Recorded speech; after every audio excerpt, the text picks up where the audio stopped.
नमस्कार दोस्तों, जनधारा 24/7 digital platform पर मैं आपसे सुभाष की बात कर रहा हूं। यही बात मैं आज की जनधारा में अपने संपादकीय में भी कहता हूं।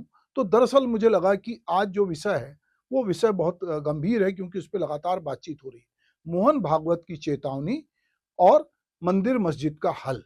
ये एक बातचीत है, क्योंकि आरएसएस प्रमुख मोहन भागवत हैं और उनकी बात पूरे देश में एक अलग तरह से अर्थ लेती है।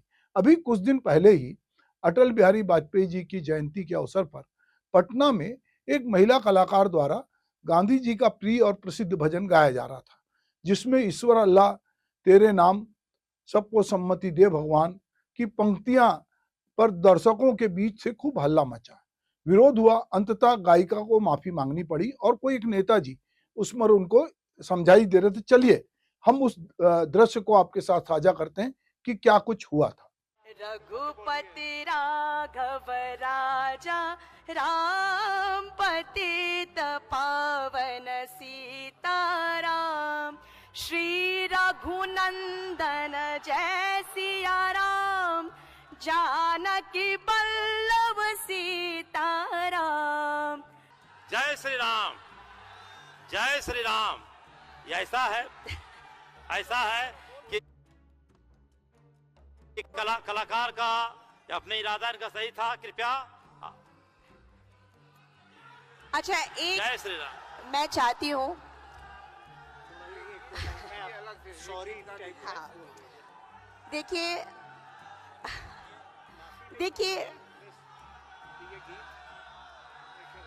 देखिए ये गीत राम जी के लिए मैंने गाया है। और आप सभी जानते हैं कि हमारा जो भारतीय संस्कृति है, मैं 2 मिनट लेना चाहूंगी और आप मेरी बातों को सुने। हमारा हृदय बहुत बड़ा है। तो आपने देखा कि सहिष्णुता और सांप्रदायिकता की जिद अब उन्माद में बदल रही है। ऐसी असहिष्णुता हिंदू धर्म और भारतीय संस्कृति में कहीं भी दर्ज नहीं है। हिंदू धर्म के प्रसिद्ध ग्रंथ गीता में कहा गया है कि या यथा मां प्रपद्यन्ते तत्सव धैर्य भजा अहम। जिस व्यक्ति ने जिस आस्था या श्रद्धा से मेरा स्मरण किया है, मेरी शरण में आया है, मैं उसको उसी रूप में अपना लेता हूं या उसके साथ वैसा ही व्यवहार करता हूं। फिर विचारणीय प्रश्न यह भी है कि यह घृणा किस ग्रंथ या किस विचार सरणी से बाहर आई है। यह तो तय है कि कोई भी राजनीतिक दल हो, वह घृणा का उपयोग अपने राजनीतिक हित में करता है। ऐसा पहले भी होता आया है, लेकिन इधर कुछ वर्षों में राजनीतिक लाभ की हवस में राजनीतिक दलों को इतना उनमें निर्लजता आ गई है और अंधापन उनमें भर दिया है कि वे जनता को हिंसा, घृणा और उन्माद के अंधे कुएं में ढकेल रहे हैं। इस बात को भी विस्मृत किया जा रहा है कि पूरे विश्व में इससे भारतीय संस्कृति, भारतीय दर्शन और हिंदू धर्म के हजारों साल की लंबी और बड़ी परंपरा कलंकित हो रही है। घृणा और सांप्रदायिकता के इस अंधे आवेग में राम की मर्यादा, पुरुषोत्तम की सहिष्णुता छवि को भुलाया जा रहा है। लेकिन एक दूसरा विचारणीय प्रश्न यहां यह भी है कि भारतीय संस्कृति की उदात्त और सहिष्णु वैश्विक छवि की सुरक्षा के लिए क्या पूरी जिम्मेदारी गैर मुस्लिम धर्मों के हिस्से में है? मुस्लिम संप्रदाय में भी एक बड़ा हिस्सा जो है वो पढ़ा लिखा है, बौद्धिक रूप से समृद्ध है। उन्होंने कभी अपनी यह जिम्मेदारी क्यों नहीं समझी कि वे अपने धर्म के ऐसे नासमझ लोगों को सभी धर्म का आदर करना सिखाएं या समझाएं, जिससे मुस्लिम समाज भी देश के विकास की मुख्य धारा में आ सके। क्योंकि यह तो बहुत स्पष्ट है कि देश के विकास में प्रत्येक धर्म का विकास और अस्तित्व सुरक्षित है। हिंदू धर्म और मुस्लिम धर्म के प्रबुद्ध लोगों को यह जिम्मेदारी अपने हाथ में लेनी चाहिए कि वे इस घृणा की बढ़ती हुई खाई को खत्म कैसे करें। कोई भी राजनीतिक दल ऐसी भली मंशा से सामने आएगा, इसमें संदेह है। तो हम ये देखते हैं, राइटर तो अपनी तरफ से, कलाकार ये कोशिश करते हैं, पर वो बहुत अल्पसंख्यक होते हैं और लगातार लोगों ने इसके विरोध में लिखा है। मगर घटनाएं हम देखते हैं कि लगातार कुछ ऐसी हो रही है जिससे यह उम्मीद जगी है कि राजनीति से परे भी कुछ लोग या संगठन है जो देश के की अस्मिता और प्रतिष्ठा के लिए चिंतित है। तो आरएसएस प्रमुख मोहन भागवत ने अनेक बार अपने व्याख्यान और संबोधन में इस बात की चिंता प्रकट की है। उन्होंने कहा है कि यह देश उन सभी का है जो यहाँ के निवासी हैं। इस देश पर सभी धर्मों का एक सा अधिकार है। मोहन भागवत ने यह भी सलाह दी है कि विचार की गहराई काम की ऊंचाई को बढ़ाती है। आरएसएस प्रमुख ने पूर्व सीमा विकास प्रतिष्ठान के कार्यक्रम में मणिपुर में हुई हिंसा पर भी चिंता प्रकट की। उन्होंने जो है ये भी कहा कि मणिपुर में स्थिति गंभीर है क्योंकि वहां कोई सुरक्षा नहीं है। स्थानीय नागरिक भी अपनी सुरक्षा को लेकर चिंतित हैं। मोहन भागवत ने अनेक बार अपने बयानों में समरसता पे बल दिया है। नागपुर में 12 अक्टूबर 2024 को जहां की आरएसएस का जन्म हुआ, दशहरे के अवसर पर मोहन भागवत ने कहा कि अपने व्याख्यान में कि अनेक बार उन्होंने इस तरह की सब चिंता जताते हुए चेतावनी दी और विस्तार से समझाई दी।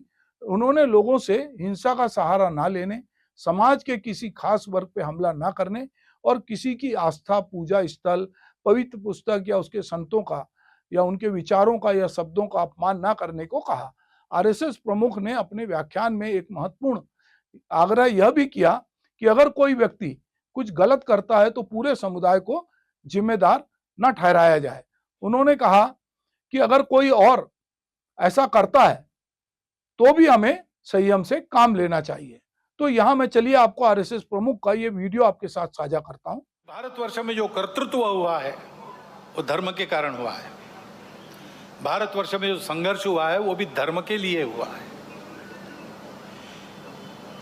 उसको ध्यान में रखना, उसकी पहचान, स्पष्ट स्वरूप ध्यान में आना चाहिए।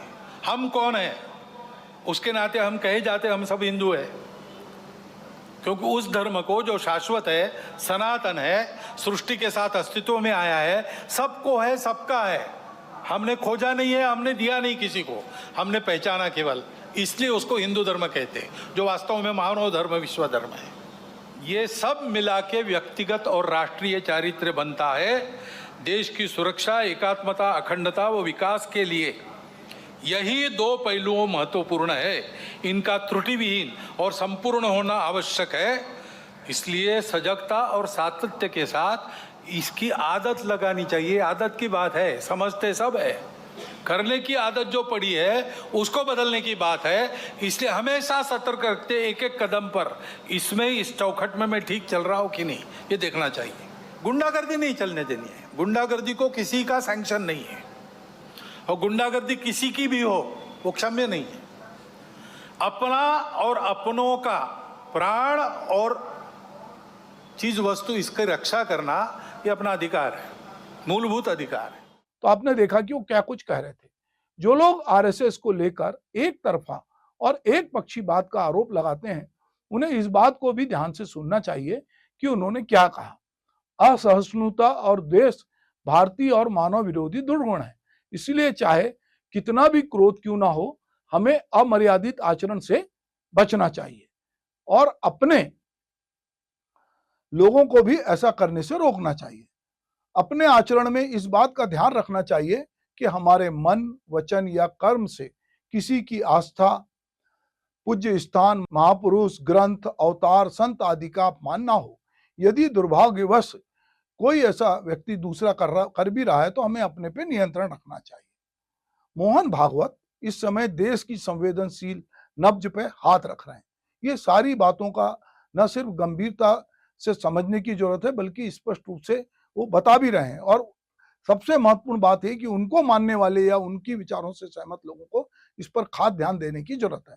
पुणे के एक कार्यक्रम को संबोधित करते हुए उन्होंने कहा कि अयोध्या में राम मंदिर हिंदुओं के लिए आस्था का मामला था, लेकिन रोज ऐसे नए मुद्दे उठाने अस्वीकार्य हैं। अयोध्या में राम मंदिर के निर्माण के बाद कुछ व्यक्तियों को ऐसे लगने लगा कि वह ऐसे मुद्दे को उठाकर हिंदुओं के नेता बन सकते हैं। मोहन भागवत ने यह बात जो कहना चाहिए कि बहुत सही समय पे कही, क्योंकि टाइमिंग का खेल होता है। देश में एक ऐसी लहर इस समय चल पड़ी है जिसमें हर अनावश्यक, उत्साही और अति महत्वाकांक्षी राजनीतिज्ञ को लगने लगा है कि मंदिर मस्जिद का विवाद पैदा करके राजनीति में वे बड़ी छवि हासिल कर सकते हैं। राजनीति में यह लोकप्रियता का शॉर्टकट भी है जिसे लोग आजमाना चाहते हैं। पांचजन समाचार पत्र ने भी अपने संपादकीय में इस पर चिंता प्रकट करते हुए चेतावनी दी है कि मंदिर हिंदुओं के विश्वास का केंद्र है, लेकिन राजनीतिक लाभ के लिए इसका इस्तेमाल बिल्कुल भी स्वीकार नहीं है। आज के समय में मंदिर और मस्जिद मामले में अनावश्यक बहस करना या भ्रामक प्रचार करना चिंता जनक ट्रेंड बना हुआ है। सोशल मीडिया ने इस ट्रेंड को और भी बढ़ा दिया है। अभी हमने हाल ही में देखा कि दिल्ली के पूर्व मुख्यमंत्री और आप पार्टी के नेता अरविंद केजरीवाल ने राष्ट्रीय स्वयंसेवक संघ यानी आरएसएस के प्रमुख मोहन भागवत को पत्र लिखकर भाजपा और संघ के रिश्तों पे सवाल उठाए। केजरीवाल ने जो प्रमुख सवाल उठाए उनने उनपे उनके कामकाज पे सवाल उठाते हुए कहा है कि क्या भाजपा के गलत कामों का संघ समर्थन करता है? भाजपा नेता खुलेआम पैसे बांट रहे हैं, क्या संघ इसका समर्थन करता है? क्या संघ को ये नहीं लगता कि भाजपा लोकतंत्र को कमजोर कर रहा है? तो ये एक सवाल है, इस पर निश्चित रूप से राजनीतिक सवाल है। दिल्ली में चुनाव होना है तो केजरीवाल को जवाब भाजपा की तरफ से मिलना ही था। तो भाजपा के बहुत सारे नेताओं ने केजरीवाल को भला बुरा कहा है और आड़े हाथों लिया है। दिल्ली भाजपा अध्यक्ष जो है वीरेंद्र सचदेव ने कहा है कि आपकी औकात नहीं है कि आप संघ प्रमुख से बात करें, उनका नाम लेने का तो सवाल ही नहीं उठता। और सचदेव ने यह भी कहा है कि केजरीवाल ने कनाडा में आतंकवादियों को जो है वो पैसे दिए और वो जनता को भ्रमित कर रहे हैं। तो ये जो ताजा विवाद है ये दिल्ली की राजनीति में इसने नया मोड़ ले लिया और चुनाव है तो चाहे कांग्रेस हो, चाहे आप पार्टी हो, चाहे भाजपा हो, ये आरोप प्रत्यारोप का दौर चल रहा है और राजनीतिक माहौल गर्म हो रहा है। इस विवाद में सभी राजनीतिक दल और बौद्धिक समाज अपने अपने ढंग से प्रतिक्रिया दे रहे हैं। जाहिर है कि हिंदू संगठनों की जैसी छवि प्रचारित हुई है उसमें इस तरह के बयानों और भाषणों को संदेह से देखा जाएगा। बहुत संभव है कि यह नए और गैर जरूरी महत्वाकांक्षी लोगों का राजनीति में प्रवेश रोकने का प्रयास भी हो। लेकिन दूसरा कोण यह भी है और जिसपे महत्वपूर्ण भी है कि यह देश में फैल रही अशांति और अस्थिरता के प्रयासों पर रोक लगाने की गैर राजनीतिक मंशा भी हो सकती है। इस तरह के बयान ऐसे समय आए हैं जब हिंसा और उग्रता का माहौल बना हुआ है और इन बयानों ने अपना पक्ष और सद्भाव की मंशा स्पष्ट करने के लिए आरएसएस प्रमुख ने गेंद मुस्लिम धार्मिक संगठनों के पाले में डाल दी है। सांप्रदायिक सद्भाव और देश हित में धार्मिक कट्टरता को छोड़ने का मुस्लिम संप्रदाय के पास यह एक अवसर भी है। यह कितना कारगर होता है ये बाद में पता चलेगा। यह आरएसएस ने इस परोक्ष प्रस्ताव पर विचार वो कर सकते हैं कि देश की बहुसंख्यक मस्जिदें हिंदू धार्मिक स्थलों की संरचना पे बनाई गई हैं। काशी मथुरा जैसे प्रमुख स्थल जो देश भर में हैं वो जो विवादित हैं, मुस्लिम धार्मिक संगठन यदि पर अपना दावा आपत्ति वापस लेते हैं तो विवाद खत्म करने की पहल करते हैं तो देश में ही नहीं पूरे विश्व शांति और सद्भाव का बड़ा संदेश जाएगा। ऐसा कठिन है लेकिन देश हित में ऐसा किया जा सकता है। बाकी जो हर छोटी बड़ी जगह से मंदिर मस्जिद के विवाद आ रहे हैं इस आधार पर खत्म किए जा सकते हैं। वैसे तो सुप्रीम कोर्ट ने का नियम भी है और उसने आदेश भी दिया था पर उसको कोई मान नहीं रहा है। कुछ प्रमुख जगहों पे मुस्लिम संगठन अपना हक और दावा छोड़ें, कुछ स्थानों से हिंदू संगठन अपना दावा और हक छोड़ें। यानी इन सब के लिए बातचीत का माहौल तैयार किया जाना चाहिए और बातचीत से सारे हल निकाले जा सकते हैं। लेकिन इन सब से में सबसे बड़ी दिक्कत ये आएगी कि राजनीतिक दलों को, क्योंकि उनमें निजी महत्वाकांक्षा जो है से सफलता की जो है वो एक सीढ़ी सी हो गई है, तो इसके लिए बहुत सारे लोग समय समय पे बयानबाजी करके इसमें आग में घी डालने का काम कर रहे हैं। हाल फिलहाल इस धारणा को बल मिला है कि देश में राजनीतिक सफलता का रास्ता मंदिर मस्जिद के विवाद की गली से होकर जाता है और बहुत संभव है कि आने वाले समय में विश्व राजनीति में भी इसमें दखल बढ़ जाए, तब स्थितियां और भी मुश्किल भरी होंगी। बेहतर है कि उसके पहले ही कोई इसका हल निकाला जाए, वरना जो है चीजें बिखरेंगी। और मुझे याद आता है निदा फाजली साहब का ये शेर कि अपना गम लेकर कहीं और ना जाया जाए, घर में बिखरी हुई चीजों को सजाया जाए, जिन चिरागों को हवाओं का कोई खौफ नहीं, उन चिरागों को हवाओं से बचाया जाए। क्या हुआ शहर को कुछ भी तो नजर आए कहीं, यूं किया जाए कभी खुद को रुलाया जाए। बाग में जाने के आदाब हुआ करते हैं, किसी तितली को ना फूलों को उड़ाया जाए। खुदकुशी करने की हिम्मत नहीं होती सब में, और कुछ दिन अभी औरों को सताया जाए। घर से मस्जिद है बहुत दूर, चलो यूं कर लें किसी रोते हुए बच्चे को हंसाया जाए। पर यह तब संभव है निदा फाजली साहब की बात, जब कोई गायिका मंच से गाना गाए तो उसके गाने को ना रोका जाए।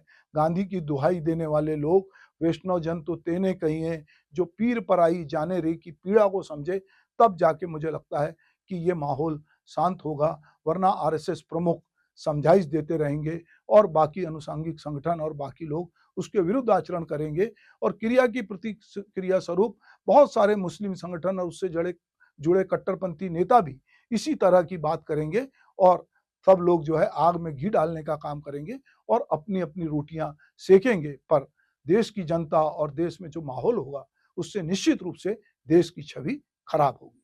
नमस्कार।